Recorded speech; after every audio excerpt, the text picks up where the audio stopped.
Salut tout le monde, aujourd'hui je vais vous parler de la série, oui, des différentes séries Don't Hug Me I'm Scared, ce qui veut littéralement dire en français ne me fais pas de câlin, je suis effrayé. Voilà, c'est le titre de la série. Alors, c'est assez spécial parce que c'est la première fois sur ma chaîne que je parle d'une série web, une série d'horreur diffusée sur internet, et là pour le coup je vais parler de deux œuvres dans cette vidéo. Alors, d'abord, il y a la série internet, la série web, qui a été diffusée du coup sur internet vers 2011 jusqu'à 2016, si je me trompe pas. Et la série télé, qui est sortie vers 2021 si je me trompe pas, ou 2022 peut-être. De toute façon c'est marqué, toutes les infos sont marquées comme d'hab. Et qui est sortie du coup à la télé britannique, ce n'est pas sorti en France. Et pourquoi je le précise? Parce que du coup, la série télé est un peu un reboot de la série web. Et bizarrement, c'est la première fois qu'un reboot est fondamentalement très différent de la série d'original, donc de la série web. Et surtout, les deux ont pour moi un intérêt à être vus, mais les deux ont un intérêt très différent, je veux dire. On ne regarde pas la série web comme on regarde la série télé. Et c'est pourtant ni négatif ni positif, parce que les deux sont des très bonnes œuvres à elles toutes seules, je trouve. Donc je vais faire une petite description un petit peu de ce que j'ai pensé un petit peu de ces œuvres là. Je les ai découvertes il y a un petit moment maintenant, ces séries là. J'ai commencé à m'y intéresser vers 2021 je crois, quand le youtubeur Feldup avait fait une vidéo sur les traumas d'enfance de la génération Z. Et vu que je fais partie de la génération Z, c'est une vidéo qui m'a évidemment beaucoup plu. Et parmi ces traumatismes, il avait mentionné Don't Hug Me I'm Scared. Et je ne connaissais pas du tout la série, et sa courte description qui a duré à peine 5 minutes dans sa vidéo, elle m'a donné méga envie de voir la série. Alors je préviens d'avance, voilà, gros disclaimer, avec les images que je vous montre, vous pourriez vous dire « Ah mais c'est une émission avec des marionnettes, une émission un peu pour enfants, une émission éducative ». Et si vous regardez le début d'un premier épisode, même de Don't Hug Me I'm Scared, vous pourriez vous dire « Ah oui, mais c'est vraiment un show avec des marionnettes pour enfants et éducatif, vraiment, si vous vous basez sur les premières minutes ». Non, pas du tout. Voilà. Faites attention, ne montrez pas cette série à n'importe qui. C'est une série déconseillée aux enfants, qui est même interdite. Elle n'est pas faite pour les enfants, en fait, si vous voulez. C'est une série pour adultes. C'est une série qui met en avant de l'horreur, du gore très très explicite à certains moments, des jumpscares assez effrayants, et une ambiance extrêmement dérangeante, et aussi un humour très très noir. Voilà. Donc, c'est pas du tout une série à montrer à des enfants, hein.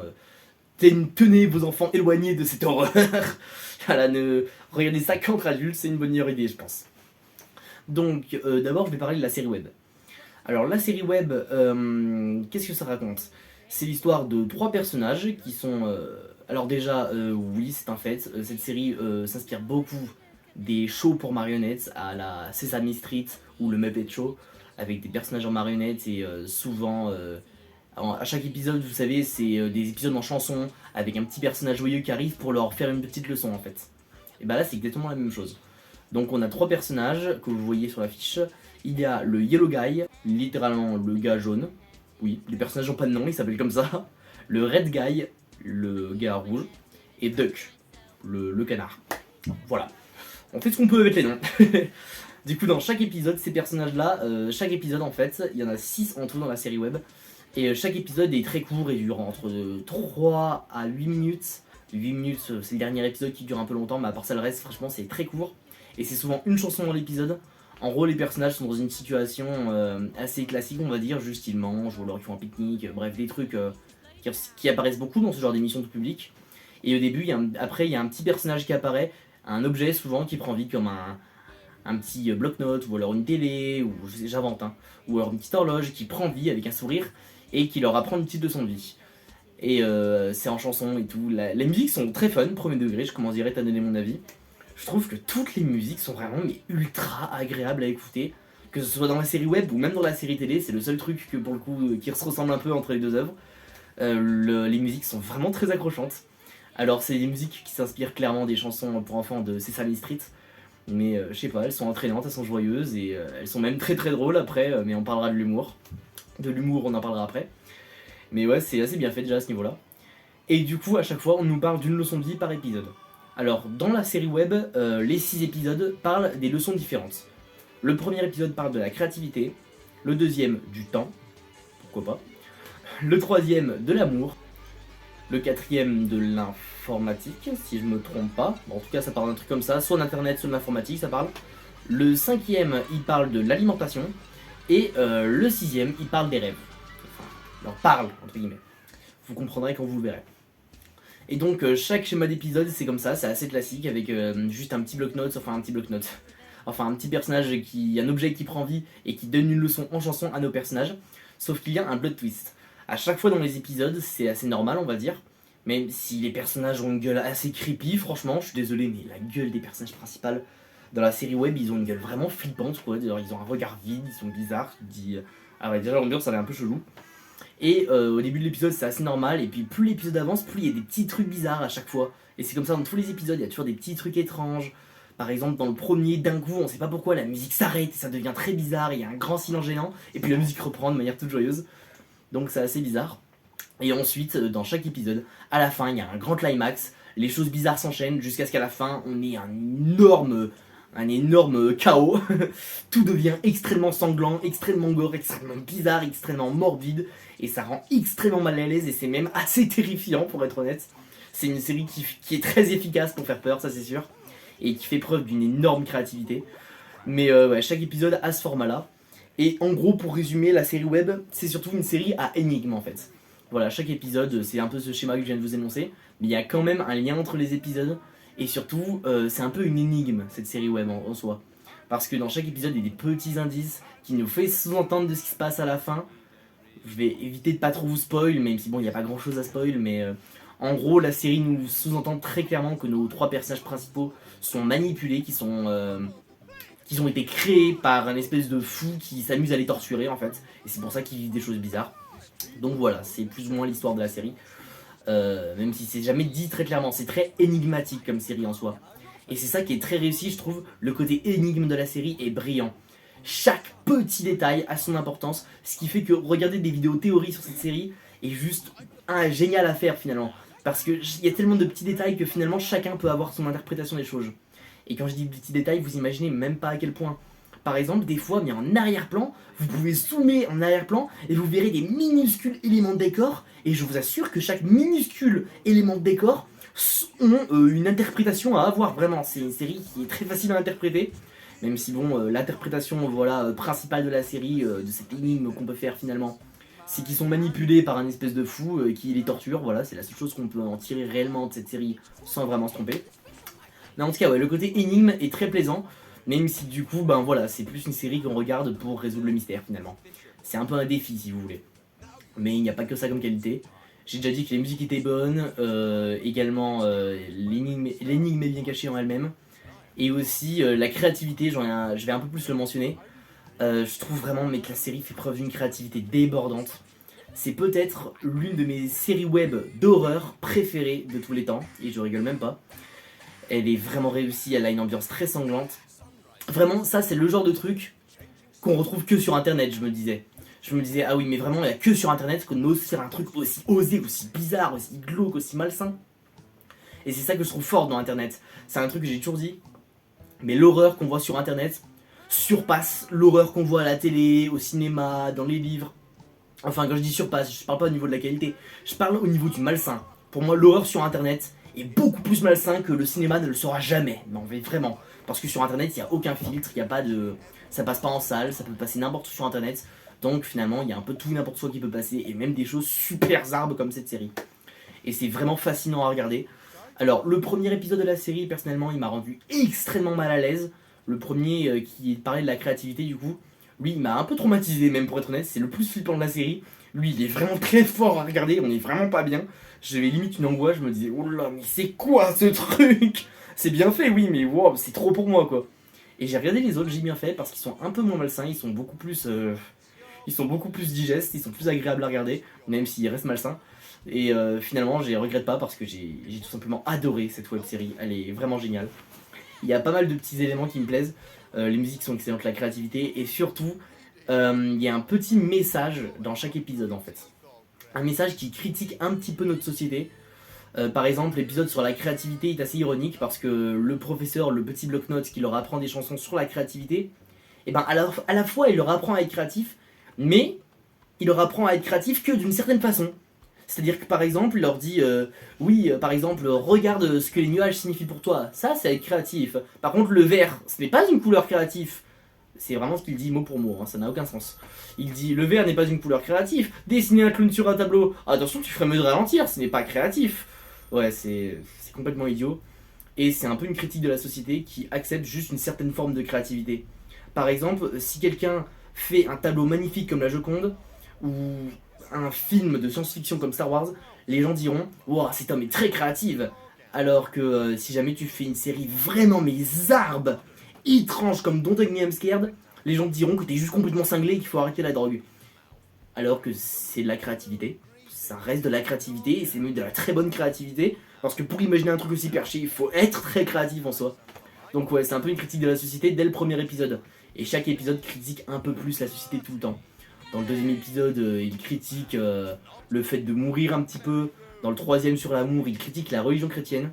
Dans celui sur les ordinateurs, il critique... je sais pas trop. Cet épisode il est un peu bizarre. Celui sur l'alimentation... Pareil, cet épisode n'a aucun sens. L'épisode sur les rêves, il critique un peu, j'ai l'impression, le fait que on se retrouve dans une société assez ennuyante. En fait, il critique un peu le monde du travail, j'ai l'impression, le sixième épisode.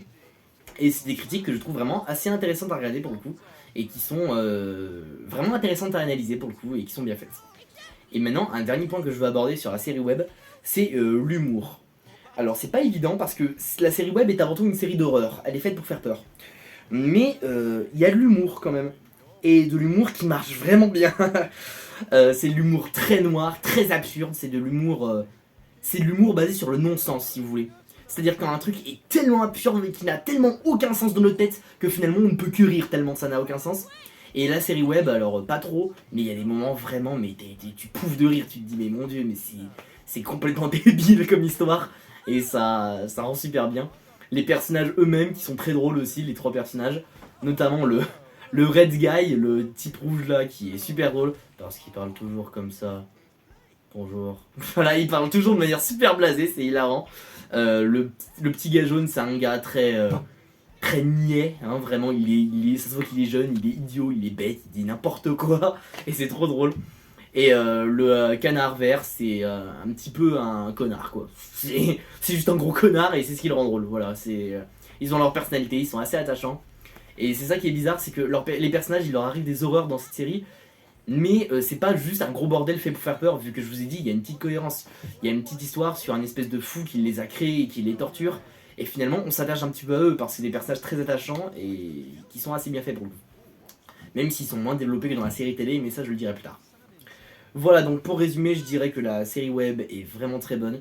C'est devenu un peu un classique d'internet, la série web, même si c'est pas non plus la chose la plus connue de la Terre. Voilà, c'est pas non plus le visiteur du futur, quoi. Mais Don't Hug Me I'm Scared a fait un certain succès. J'aime énormément cette série. Elle est très courte à regarder, mais vraiment, chaque épisode c'est entre 3 et 8 minutes. Il n'y a que 6 épisodes.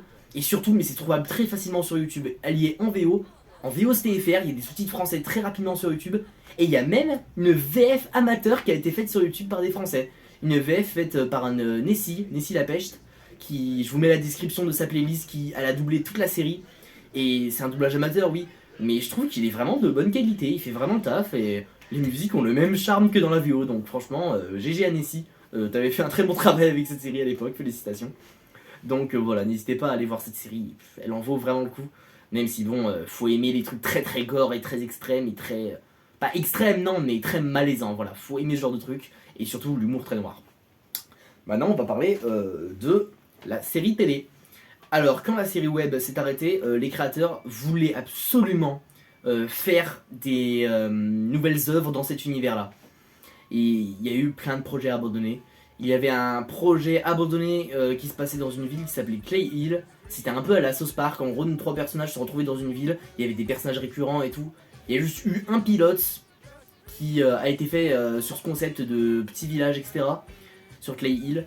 Et ce pilote-là, il n'existe pas, malheureusement, il n'a jamais été diffusé. C'est devenu un lost media. Alors, il existe techniquement cet épisode-là. Il existe, mais les créateurs ne l'ont jamais diffusé, donc c'est un lost media. Voilà, c'est un truc qui est perdu sur internet. Et il y a des gens qui essaient de le retrouver, cet épisode. J'espère qu'on le trouvera un jour. Et après, ils ont décidé simplement, les créateurs, de faire un reboot de la série. C'est-à-dire reprendre à zéro et en faire quelque chose de totalement différent. Reprendre le concept de base et en faire autre chose. Et c'est comme ça qu'en 2022 est arrivée la série télé Don't Hug Me MC. Alors cette série est sortie sur Channel 4, c'est une chaîne britannique, et est disponible gratuitement sur le site de Channel 4, du coup c'est une série gratuite. Et c'est en 6 épisodes, tout comme la première série. La seule différence, c'est que les épisodes sont beaucoup plus longs. Chaque épisode dure dans les 20 à 22 minutes. Donc c'est vraiment des vrais épisodes, comme un vrai cartoon, comme une vraie série en fait. Et il y a beaucoup de choses à dire sur la série télé. Je vais essayer de pas trop me perdre. Mais déjà, il faut savoir que malheureusement, la série télé est très dure à regarder en France. Genre vraiment. Déjà, trouver les épisodes, c'est dur. Il faut aller sur le site de Channel 4 et c'est gratuit, vous allez me dire. Mais non, parce qu'il faut être britannique. Il faut être sur le Royaume-Uni pour regarder ces épisodes-là. À moins que vous ayez un VPN pour pouvoir vous localiser au Royaume-Uni. Mais à part ça, vous pouvez pas y aller. À la limite, il y a des petits riposts qui apparaissent sur les épisodes sur YouTube. Et là, à l'heure où je tourne cette vidéo, il y a encore des vidéos riposts de la série télé. J'essaierai d'en mettre dans la description pour ceux que ça intéresse. Je vous mettrai les liens de la série parce qu'elle est dure à trouver. Et surtout, il n'y a aucun sous-titre français. J'ai juste vu des sous-titres français pour les 3 premiers épisodes sur YouTube. À part ça, le reste, les 3 autres épisodes n'ont même pas été sous-titrés. Donc ouais, il faut s'y connaître un minimum en anglais, il faut un minimum comprendre l'anglais pour pouvoir regarder cette série télé. Et même moi qui connais rien du tout en anglais, enfin je suis pas très fort en anglais, franchement c'est très simple à comprendre, hein, c'est des petites chansons enfantines, c'est un peu idiot. Bon, il y a des moments où on comprend pas tout évidemment parce que c'est fait exprès, mais ça va, on arrive quand même à comprendre, même si vous comprenez pas l'anglais. C'est plus à écouter qu'à comprendre quoi, ça va. Du coup, la série télé est très différente de la série web. Je vous ai dit, la série web c'était une série à énigmes et horrifiques.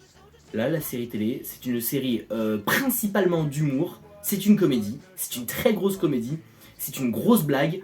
Et en fait, si vous voulez, la série web est très comparable à Salad Fingers, Marble Hornets, bref, des séries sur le web qui sont énigmatiques et qui sont pas faites pour divertir, c'est plus fait pour intriguer. Alors que la série télé, c'est un vrai divertissement. C'est une série d'humour qui ressemble beaucoup à South Park ou Happy Tree Friends. Donc des séries qui font genre que c'est tout public alors qu'en fait c'est pour les adultes et qu'il y a un humour très adulte et très absurde. Bah c'est exactement ça en fait. Donc Don't Hug Me Upscare, la série télé, se voit très bien dans ce sens-là. Je regarde vraiment cette série-là comme je regarde South Park ou Happy Tree Friends. Et c'est vraiment très bien fait. Alors évidemment la série télé est gore, comme la série, oui. Il y a des chansons, comme la série, oui. Les mêmes personnages, il y a, comme la série, on est d'accord. C'est le même style d'animation. Globalement, c'est le même style d'animation, même si la série télé est beaucoup plus belle parce qu'elle a plus de budget. Mais globalement, c'est le même style d'animation. Mais à part ça, le principe n'est pas le même. C'est quand même le même principe, un peu en soi. C'est-à-dire des personnages qui arrivent, enfin des objets qui prennent vie et qui donnent des leçons de vie à nos personnages. Et chaque épisode parle d'une thématique. Cette fois-ci, les nouvelles thématiques sont les suivantes. Le premier épisode parle du travail. Le deuxième parle de la mort. Ouais, carrément. Le troisième parle de la famille. Le quatrième nous parle de l'amitié, si je me trompe pas. Le cinquième parle des transports en commun. Ouais, pourquoi pas. Et le sixième parle de l'électricité. Ouais, carrément. Des leçons très connes. Et du coup, voilà, c'est le même principe des objets qui prennent vie. Sauf que c'est différent. Déjà, il faut savoir que la série télé n'est pas dans le même univers que la série web. Hein. Ça n'a rien à voir. Pour les gens qui avaient suivi un peu l'histoire de la série web et un peu l'intrigue qu'il y avait derrière, sachez que l'intrigue de la série télé n'a rien à voir. Déjà, la série télé, comme je l'ai dit, est extrêmement drôle. Déjà, c'est pas du tout le même rythme qu'avant, parce qu'avant c'était juste 3 à 8 minutes et c'était juste une chanson.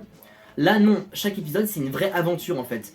Dans chaque épisode, non seulement il y a l'objet qui prend vie et qui leur chante une chanson, mais surtout il va les emmener dans une aventure en fait, les emmener ailleurs de leur maison pour leur faire découvrir le monde un petit peu.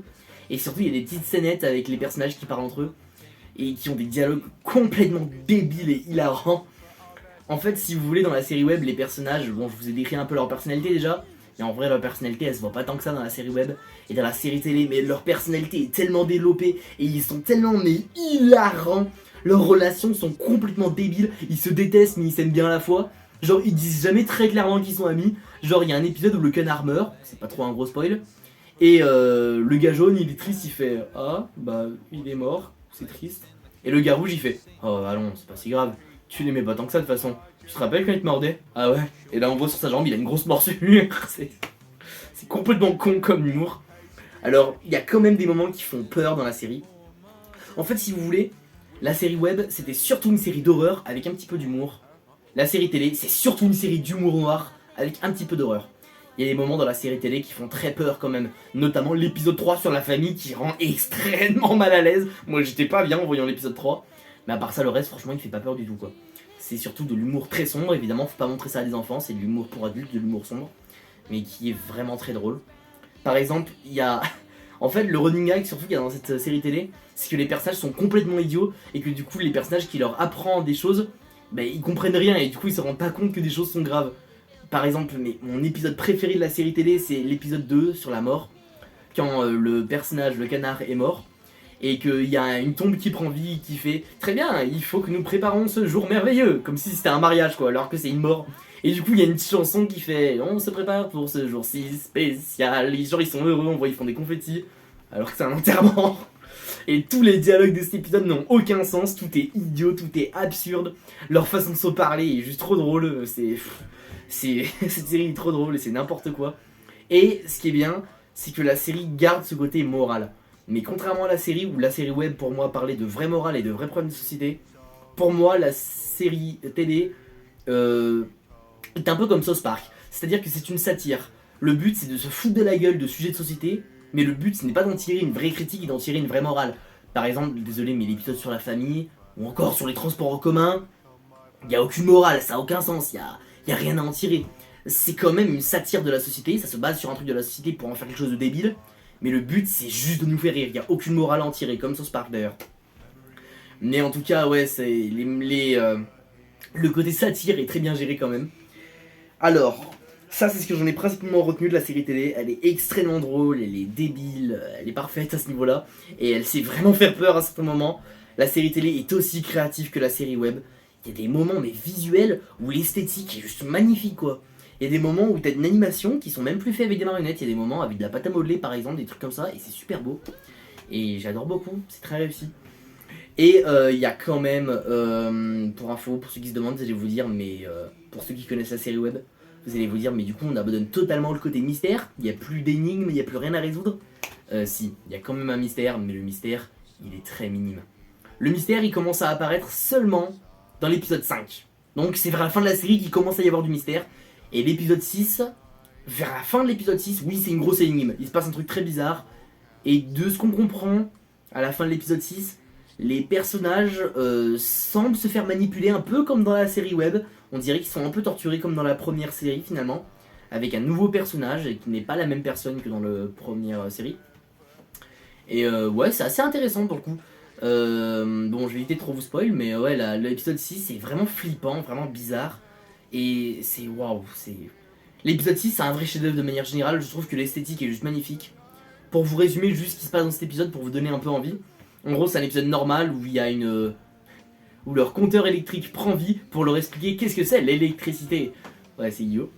Et l'épisode est débile comme d'hab, l'humour est très noir et très sombre et très con. Et d'un coup, la borne électrique raconte qu'elle fonctionne grâce à des piles. Et le gars jaune il fait ah oui, juste comme moi. Et tout le monde dit mais non t'es débile, tu fonctionnes pas avec des piles électriques. Il fait bah si regardez. On voit il a des piles électriques dans son ventre. Et on voit que ces piles elles sont usées.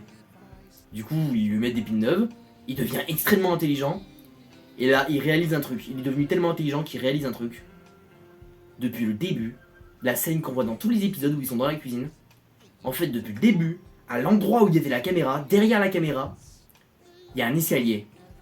Depuis le début, il y a un étage dans leur maison qu'ils n'ont jamais vu. Et du coup, il va monter en haut et enfin découvrir ce qu'il y a. Et ce qu'il y a en haut, c'est indescriptible. Je peux pas dire vraiment ce qui se passe en haut. C'est juste bizarre.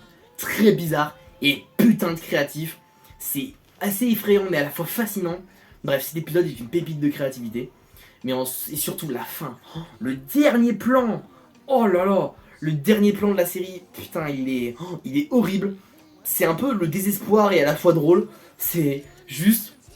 Les personnages étaient à deux doigts de comprendre toute l'histoire. De comprendre pourquoi ils sont manipulés. De comprendre où ils sont. De comprendre tout. Ils étaient à deux doigts.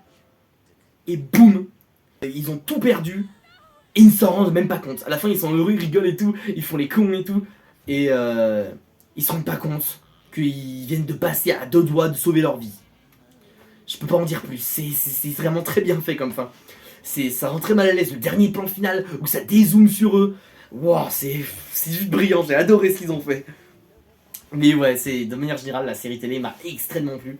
C'est très rare, vraiment très rare, qu'un reboot d'une œuvre qui est si bonne, parce que la série web était culte déjà sur internet, et le reboot, c'est la première fois qu'on a un reboot qui arrive à égaler, voire à surpasser l'œuvre originale, peut-être même. Je ne saurais même pas vous dire quelle est ma préférée entre la série web et la série télé. Le seul truc que je vous dirais, c'est que je regarderais plus la série télé pour le divertissement. La série télé est plus divertissante que la série web, même si la série web est fascinante. C'est tout ce que j'arrive à vous dire.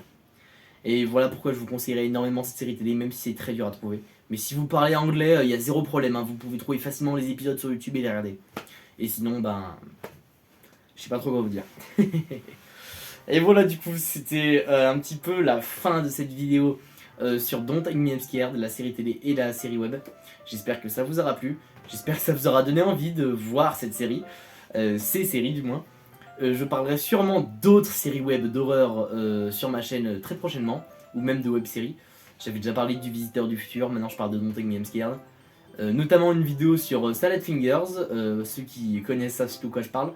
J'ai prévu d'en parler depuis longtemps et j'en parlerai à un moment. En tout cas, merci d'avoir écouté cette vidéo, ça m'a fait plaisir. N'hésitez pas à laisser un petit pouce bleu si ça vous a plu. Si vous voulez partager votre avis dans les commentaires sur les différentes séries Don't Take Me I'm Scared, n'hésitez pas à le faire, ça m'intéresse beaucoup.